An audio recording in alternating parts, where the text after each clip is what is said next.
Swayam Prabha. Digital India. Educated India.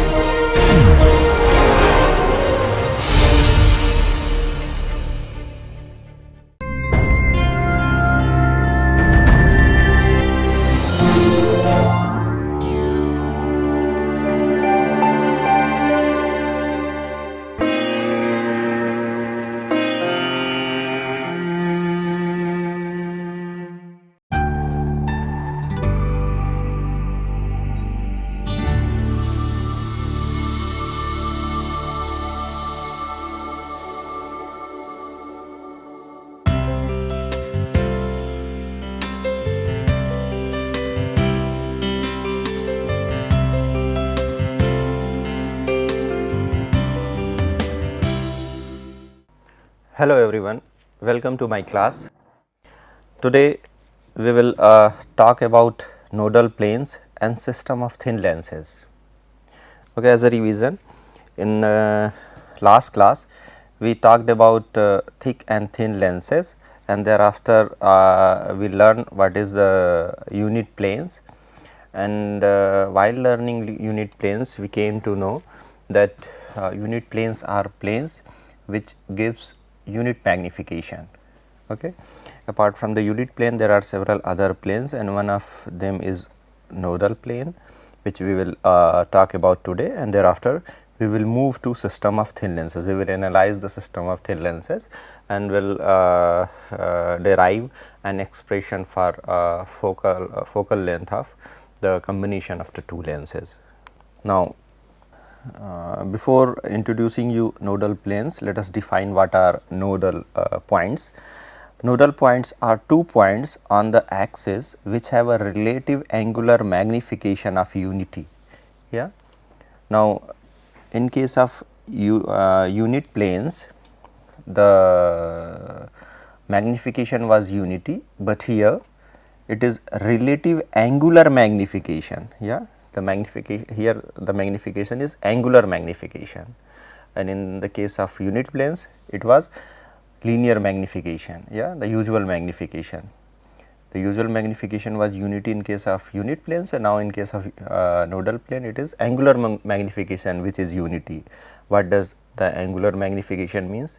Angular magnification means if a ray falls at a nodal point and this ray makes an angle alpha with respect to the axis of the system, then the ray will emerge from the other nodal point which is on the other side of the optical system, and this emerging ray will also subtend an angle alpha with respect to the axis, the horizontal axis. Well, this is what it is explained here. A ray striking the first point at an angle emerges from the second point at the same angle. Yeah, nodal points are 2 points. Okay, and if a ray falls on one of the nodal points, then the emergent ray will emerge from the another nodal point, the second nodal point, but the angles would be the same. Yeah, this is what it is written here. A ray striking the first point at an angle emerges from the second point at the same angle. Now, here in the figure you can see that the N1 represents the first nodal point and N2 represents the second nodal point, and this is an optical system. Okay. Now, a ray which falls at first nodal point N1 at angle alpha, as per the definition of this nodal points, it will emerge from the second nodal point N2 at the same angle alpha. Okay, the angle will not change. Okay. Now, the planes which pass through these points and normal to the axis are known as nodal planes. Now, once N1 and N2 are defined, we will draw planes which are perpendicular to the axis of the system, and these planes are termed as nodal planes. Okay. Now, the distance of this nodal plane from the left refracting surface is designated by dN1, and since this distance is on left hand side of the refracting surface, we have placed a minus sign before dn1, while the distance of the second nodal plane from the right refracting surface is designated by dn2, and this since it is on the right hand side, therefore, that this distance is a positive quantity, okay, plus sign is there. Okay, having understood this, we will start from question number 33, which we derived in our previous classes, and this question number 33 was derived for objects which are sitting on the axis of the system. Okay. For axial objects, we can safely substitute x1 is equal to x2 is equal to 0, and we also assume that on the left and right hand side of the optical system, the refractive index is the same and is equal to that of the air. Okay. Therefore, n1 is equal to n2 is equal to 1. Under these conditions, we have this matrix equation, which is nothing but our equation number 33, which we derived in our previous classes. Now, from this matrix equation, we can get an expression for lambda 2. We will expand this matrix to get the expression of lambda 2, and if you expand it, then you see that the lambda 2 has this expression.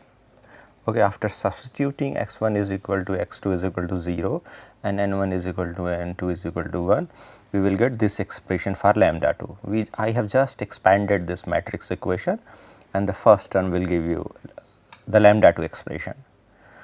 Okay. Once this lambda 2 is known, we know that we see that there is a term d1 which is appearing here in the second term on right hand side. This d1 is nothing but dn1, okay, distance of the nodal plane. Now, in this particular case, lambda 2 will now be related with a11 and minus a12 dn1, and then outside of the bracket we have lambda 1, and this is how we get equation number 64. Now, for nodal points, lambda 1 is equal to lambda 2, this is also valid, and once we substitute lambda 1 equal to lambda 2, then equation 64 gives this expression. Yeah, from 64 we get this a11 minus a12 into dn1 is equal to 1, and from here we can easily get the expression for the distance of the nodal point from the refracting surface, particularly from the left refracting surface, and we see that dn1 is equal to a11 minus 1 by a12. Here a11 and a12 are nothing but the matrix element of 2 by 2 system matrix. Okay. Now, this dn1 is usually equal to du1. Okay, I repeat, dn1 is equal to du1, and what is du1? du1 is the distance of the unit plane. Okay. dn1 is the distance of the nodal plane from the refracting surface, and du1 is the distance of the unit plane from the refracting surface. And in case where n1 is equal to n2 is equal to 1, du1 is equal to dn1. This is what we see, because we have already derived the expression for dn1, and du1 have the same expression what dn1 has. Okay. dn1 is equal to therefore du1.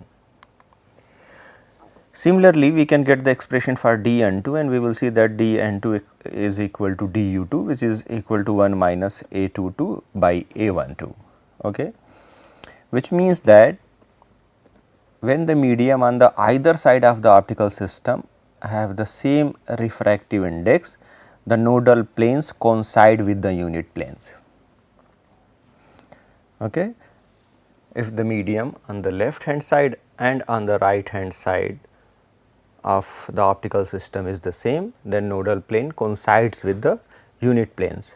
Now, in this slide, the points n1 and n2, which are your nodal points, and the plane which is passing through n1 and n2, which are your nodal planes, they are outside of the optical system, but it may also so happen that they reside inside the optical system. Okay. Suppose this is the boundary of the optical system, okay, and this is our axis,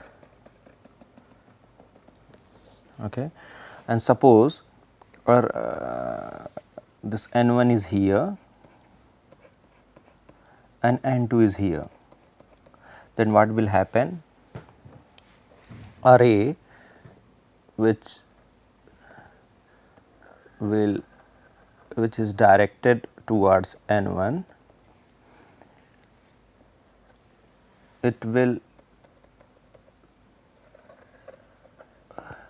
emerge from n2, yeah, but within the medium there would be some refraction, sorry, yeah, and within the medium we can join these two lines here, yeah.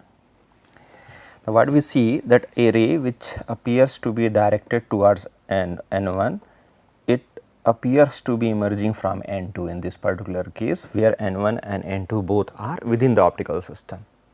Okay, this is what exactly happens. Now, you can see that this angle which we assume to be alpha is equal to this angle of emergence, yeah.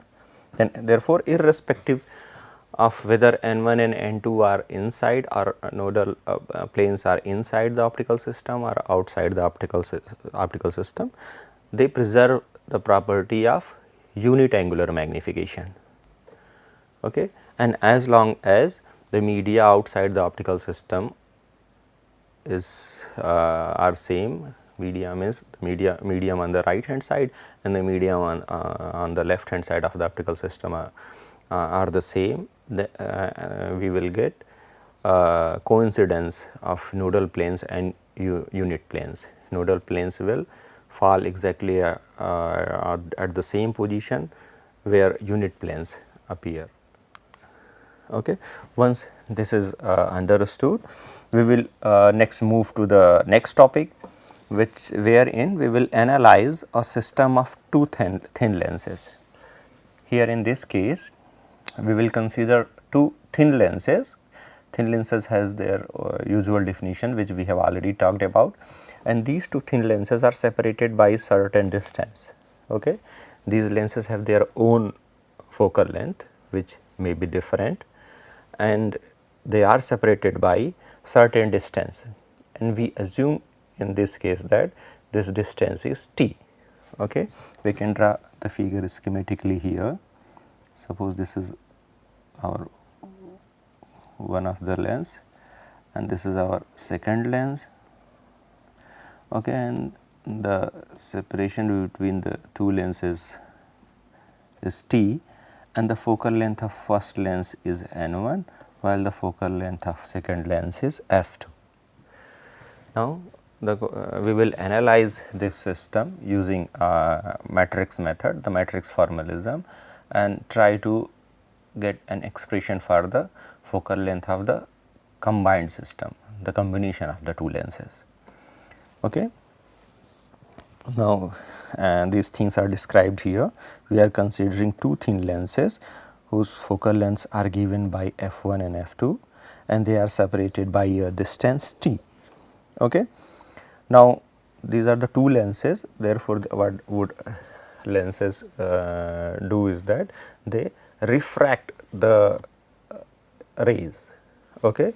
Therefore, we can write the refraction matrix for first lens and for second lens. Yeah, this is for the refraction matrix for first lens and this is the refraction matrix for second lens. This term represent A12, this is the second term on the first row, in the first row, okay, and the second term in first row, which is A12, we know that this is equal to 1 by minus of 1 by f. Therefore, for the first lens we can replace f by f1 and we will have minus 1 by f1, while for the second lens we have minus 1 by f2. Okay. Once we have matrices for lens 1 and lens 2, what is left is the matrix for translation of the ray between the two lenses. Okay. We know that the two lenses are separated by distance t, therefore, a ray which is falling on lens 1, after getting refracted through lens 1, it will travel through the distance t, and to represent this translation, we again use the translation matrix, which is again a 2 by 2 matrix. And how to write this translation matrix? This translation, we know that translation matrix is represented by this expression, where d is the distance, n is the refractive index, and since these two lenses are kept in air, the refractive index n would be equal to 1 and d here is equal to t, the separation between the two lenses. Therefore, the translation matrix in this case would be this 1 0 T 1. Okay. Once we have matrices for two lenses and the translation between the two lenses, we can write the system matrix for whole system. Okay. Therefore, the system matrix would be the multiplication of matrix multiplication of the three matrices. Okay. This is the matrix for first lens, this is for translation, and this is the matrix for lens 2, second lens. Okay. Now, after multiplication, we get this 2 by 2 matrix, which is our system matrix, and we see that in this system matrix we have 4 terms here. There are 2 columns and 2 rows. Okay. The first term is A11, second term is A12, the third term is A21, and the fourth term is A22, which are written here. Yeah, A11 is equal to 1 minus t by f2, A22 is equal to minus 1 by f1 plus 1 by f2 minus t by f1 f2 and so on. Yeah.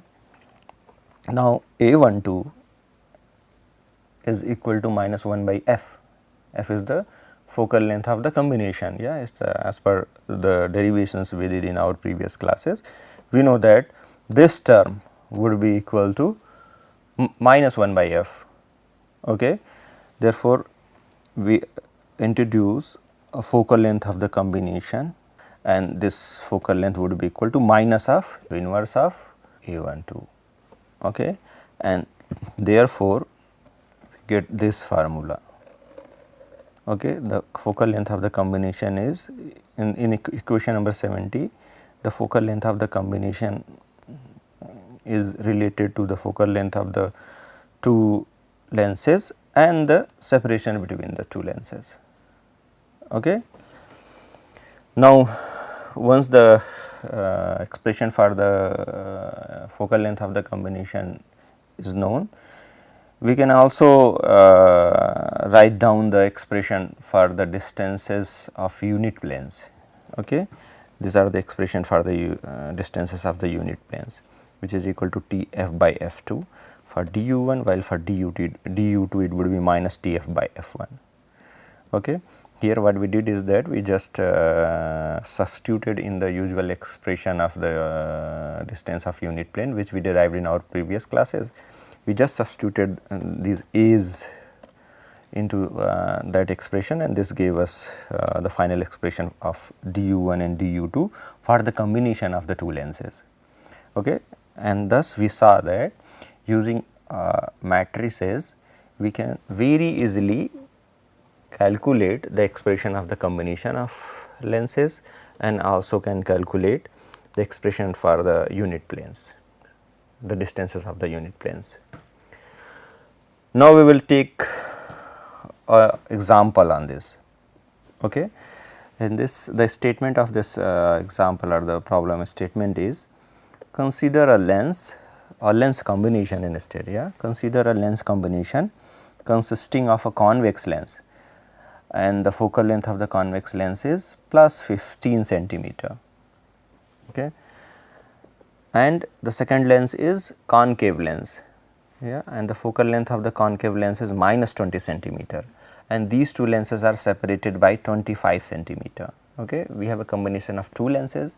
One lens is a convex lens whose focal length is plus 15 centimeter, while the second lens is a concave lens whose focal length is minus 20 centimeter. Okay. The focal length of convex lenses are always positive, while the focal length of concave lenses are negative. Okay. And these two lenses are separated by 25 centimeter in the given combination. Okay. What is being asked? Determine the system matrix elements and the position of the unit plane. Okay. This is what is being asked. Okay. Now, we will have to first determine the system matrix elements. What would be the system matrix element? We will go back to our in previous slide. We know that system matrix elements are given by A11, A12, A21 and A22, and whose expressions are given here by equation number 69. We will substitute for T, F2, F1 and so on in equation number 69, and this will give us the matrix element, the required matrix element. And therefore, A11 here T is 25 centimeter, F2 is given which is minus 20. If you substitute for these two parameters, you get the value of A11. Similarly, the A12 would be equal to minus 0.1, A21 would be equal to 25, A22 would be equal to minus 2 by 3. Once all the elements, all the matrix elements are known, we can easily calculate the focal length of the system. How? Just take the inverse of the A12 term and put a minus sign before it, and which is exactly what is done here. The focal length f would be equal to minus of A12. And what is A12? A12 is equal to minus 0.1. If you substitute minus 0.1 in place of A12, then you will get 10 centimeter, and therefore, focal length of the system of lenses is 10 centimeter. What is next which is being asked? The next thing which is being asked in the question is the position of unit planes. How to get the position of unit plane? Again, we will use the formula which is derived earlier, du1, which is the position of the first unit plane which is given by Tf by F2. Just substitute for Tf and F2, you get the position of first unit plane. Substitute again for Tf and F2, and this will give you the position of the second unit plane. Okay. This is how we can easily calculate the position of unit plane, the matrix elements, focal length, very easy. Okay. Therefore, we can see that this matrix formalism makes our life very easy. Yeah? It removes all the complexity which is usually related with the ray tracing and the focal length finding, image formation and all. Now, this is all for this class, and thank you for listening me, and we will see in next class.